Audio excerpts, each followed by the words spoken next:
In my last deliberation, I spoke about Siddhartha Gautam, who was born as a prince and subsequently renounced the world comfort to set out in search of peace and freedom from all the sufferings of the world, all the sufferings of the life.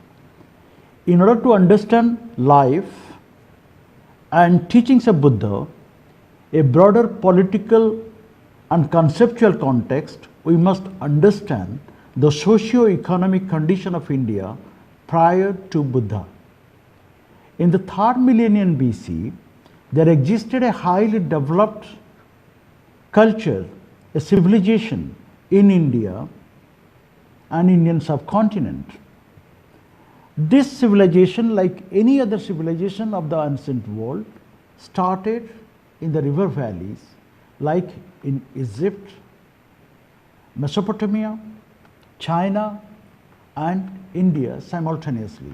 These are contemporary civilizations, and Indus Valley civilization was described as, along with all the civilizations of the world, these are described as the cradle of civilization, and it can be described that this kind of civilization was highly developed and it existed from 3000 to 1500 BC in India.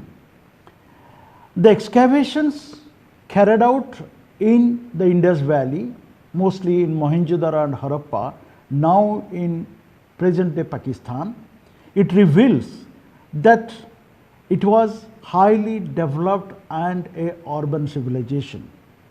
Except the use of iron, they had the knowledge of bronze, they had the knowledge of alloy metals, and they have domestication of animals, they were having agricultures and even the ports to carry out their trade and commerce activities beyond that particular geographical area.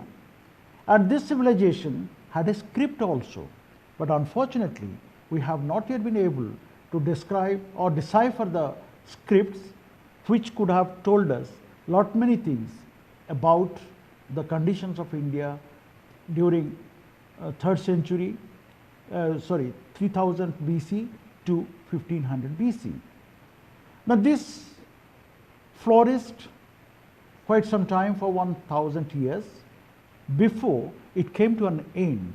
And the reason for the end of the civilization is ascribed to many reasons, and one of them is the coming of some alien people known as the Aryans to this part of the country, this part of the world, and they had a fighting with the Indus Valley people, and subsequently the civilization ended.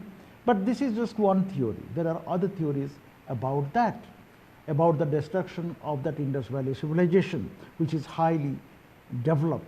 And perhaps it tells us about its contribution to the composite Indian culture which we see today. And also some scholars believe that this was the basis of early Buddhism in India. From amongst various artifacts discovered from Mohenjo-daro and Harappa, we find lot of seals in which we find some traces of Buddhism as some people or some scholars ascribe to it. There are figures of human beings sitting in a yogic posture in a meditation way, and people say, the scholars who believe that it has something to do with Buddhism, they think that this meditation was perhaps the one exactly like what Buddha took after several years. Then we have the picture of in the seal we have a depiction of a tree which is told as Bodhi tree. Bodhi tree, which in subsequent part of my lecture I will be describing about the Bodhi tree. So Bodhi tree is also very sacred to Buddhism. Now Indus Valley civilization came to an end, as I told you, from 1800 to 1500 BC, and the reason, there are many reasons were given, and one of the reasons is given by the coming of the Aryans. Now the question comes, who are the Aryans? There are no two opinions about the Aryans coming from outside India, but no two scholars agree on the homeland of the Aryans. But what has been believed till now, that Aryans are a group of Indo-European people who migrated from the Russian steppe and from the Caspian Sea area. And these people, they came to India from Central Asia and North Frontier Indian territories, that is from Afghanistan, Iran, they come from that direction, and they settled down in Gangetic plain, in the Gangetic river basin. And some scholars ascribe that Aryan civilization is an extension of the Indus Valley civilization, which was already there, which is very developed.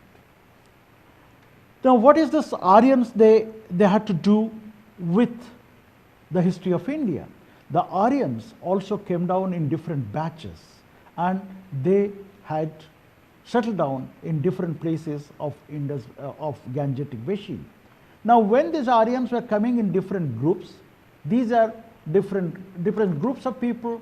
Those who are coming, they were under the constant fighting for one another to have a piece of land for themselves to establish their kingdoms. And that perhaps gave birth to the 4 divisions of the society during that time. What are the 4 divisions? Because when the Aryans, they are fighting with each other in order to get some piece of land for themselves to settle down, so everybody has to fight. Now, if everybody will be fighting, then who will be cultivating the land? Who will be giving the food? If everybody will be fighting, then who will look after the people of that particular clan or particular tribe? So they divided the system, they divided the society into 4 groups. Those who will be fighting, they are the warrior class, or they are known as Kshatriyas. Then, in order to win the war, they need to pray to the god, and if the god wishes, they can win the war. That is why a group of people were there who will look after the worship or offering to the god and talking to the god, so that God can bless them to win the war. So they were the priestly class who was supposed to be the communicator between the man and the god, and they will pray the god, and God will give them victory. Then one class is Brahman, who is worshipping the god. Then came the Kshatriyas, those who will be fighting. Now those who will be supplying food and those who will be cultivating the land, they were known as Vaishyas. Those who will be doing supplying the materials of the food to other place people, they were known as Vaishyas. And then came the Shudras, those who will be looking after and serving all the 3 classes, they were known as Shudras. So the society was divided into 4 different sections according to their own work. Somebody is to fight, somebody is to worship, somebody is to give food, somebody is to serve everybody. So these are 4 sections of the society. Now, during this time, these people, the Aryans, as I said, they settled down in Gangetic plains. During that time, they established their small kingdoms and small dominions where they will be having their sway. And by 6th century BC, India was divided into number of territories known as Mahajanapadas. Maha means the great, Janapada is the kingdom. So the great kingdoms, there were 16 great kingdoms in 6th century BC around the time of Buddha. Now in this 6th century BC, the Mahajanapadas, they are known as Anga, Magadha, Kasi, Koshala, Bajji, Malla, Cheti, then Bansa, Kuru, Panchala. Then there are many others like Matsya, Surasena, Ashok, Abanti, Gandhara, Kamboja. So there are 16 Mahajanapadas. From among the 16 Mahajanapadas, a ruler was ruling. In some places these were republics. A group of people were ruling over there. Now, in subsequent times, we find only 3 Janapadas became very popular and very powerful in course of time. And one of the most important Mahajanapada was Magadha, whose king was Bimbisara. it was the time of just before Buddha. That was the situation, a political situation in India. Now, whatever we get for to know about the Aryans, we get it from the Vedas, the most ancient scripture of the Aryans. These are known as Vedas, and the Vedas are also, there are 4 Vedas: Rig Veda, Sam Veda, Yajur Veda, and Atharva Veda. In all these Vedas, whatever the socio-political condition of that period is known from these Vedas, and the Vedas are a collection of hymns in praise of gods who are being worshipped by the people during that time. Now, as I say, that the society was divided into 4 different groups. There were 4 different varnas. This is Brahmanas, Kshatriyas, Vaishyas, and Shudras. These 4 divisions, there is a codification of the caste system. The caste system is still prevalent in India, and the caste system, which started as a social division to work together for the entire society, gradually it became some kind of a classification in the society itself. The Brahmanas, who were there to worship the gods and goddesses, for getting the benevolence of them to win the war by the Kshatriyas, then the Vaishyas and Shudras, gradually it became a hereditary system.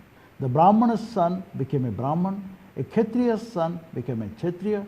It is as per their birth, they were classified into different varnas or different castes, and this subsequently made a great division of the society. The Vaishyas and Shudras, being the last 2 sections of the society, they continue to remain there to serve the people of the upper caste, those who are Kshatriyas and Brahmanas. And the Kshatriyas, after some time, didn't like the authority of the Brahmanas simply because they have been assigned the work to propitiate the god, and the Brahmanas thought themselves as the representative gods, and Kshatriyas are there subordinate to them. In the Kshatriyas also, they think that we being the rulers, why should we be the subordinates of any caste? So that is the evil which started gripping the entire society, divided into 4 divisions. Now, the caste system was becoming rigid, and the Brahmanas, they being the worshippers, they started dictating terms, what is to be done and what is not to be done, because these people claimed themselves to be well versed in different scriptures. So whatever is needed, they say, whenever they felt like, they say it is in the scriptures and we are directed by the gods to tell you that. So they started ascertaining their supremacy over other castes, which many people didn't like that time. Then there are a group of people, the Kshatriyas, they didn't like the supremacy of the Brahmanas, which gave more importance to different rites and rituals with the worship of gods and goddesses. They said the rituals or the sacrifice are the prime objects to propitiate the god, which was rather little bit expensive for the lay followers. Now they were looking out for a new system where there will be no division of caste, there would be no supremacy of the Brahmanas, and everybody should be treated equal, and there should be no financial burden on the lay followers to go for the sacrifices, to go for the rituals which were there associated with the Brahmanical religion that time. Now there were some people who are the teachers who wanted to revolt against the existing system, and they wanted to reject what is there in the Vedic tradition and the caste system.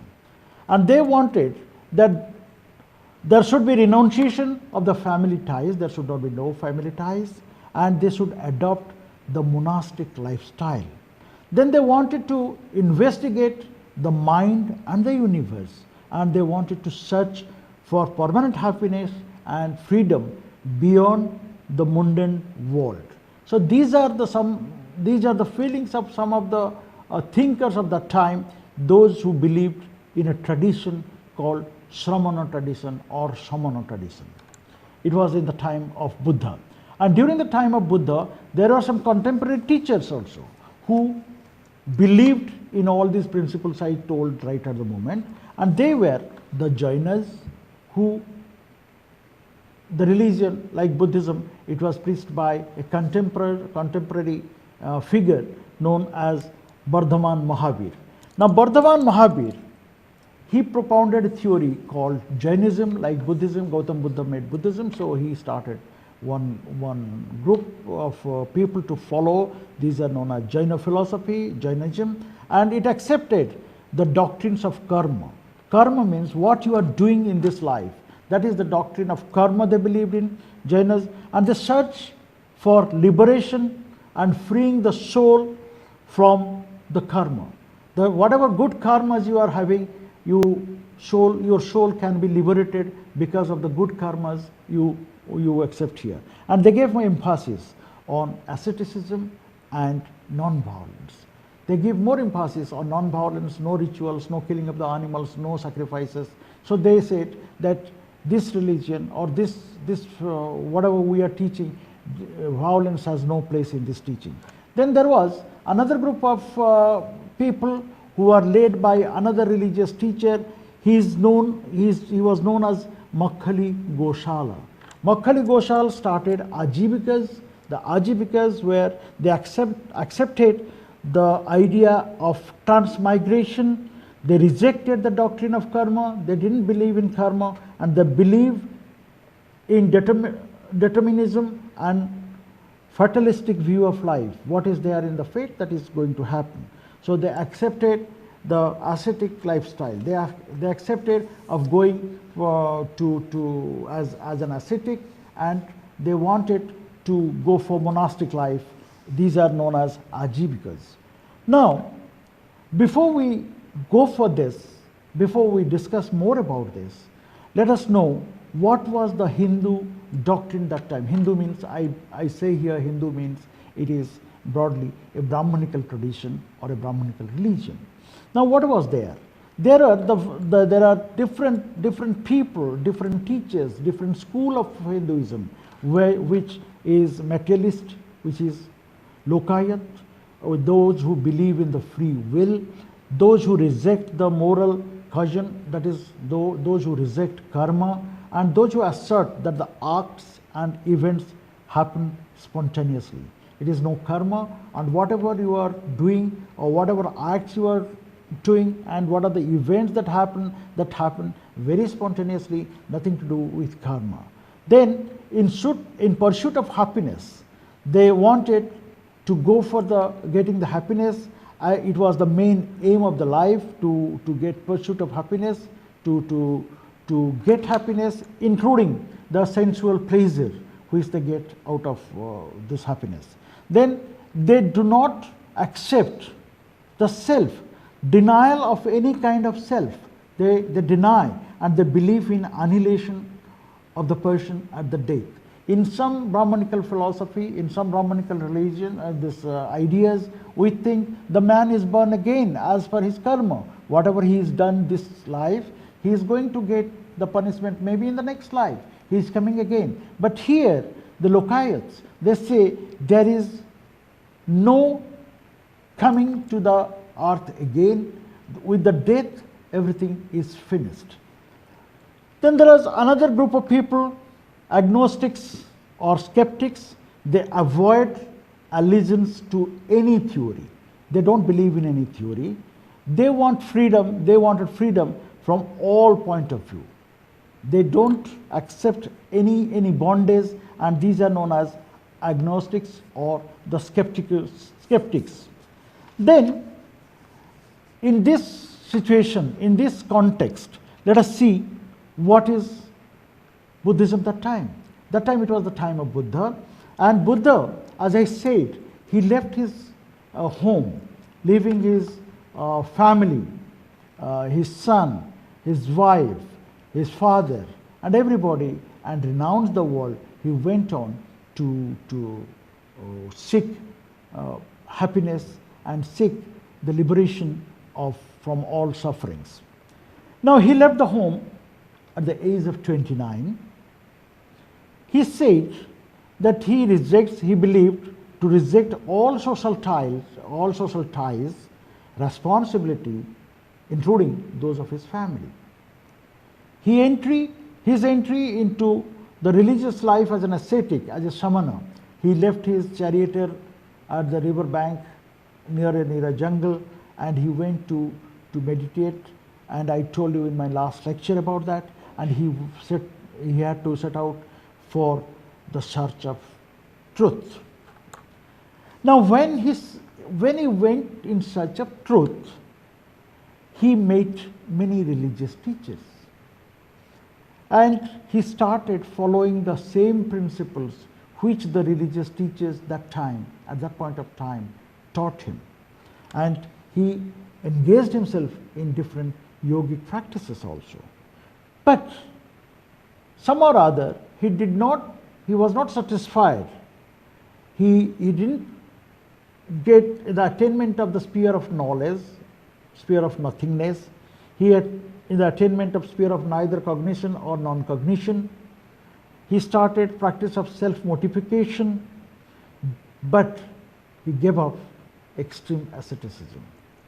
So these are the things Buddha, after leaving his family, when he set out to the jungle, and he met many religious teachers and did exactly what they wanted him to do, but somehow or other he was not satisfied with that, and he has left again in quest of peace, in quest of the ultimate enlightenment.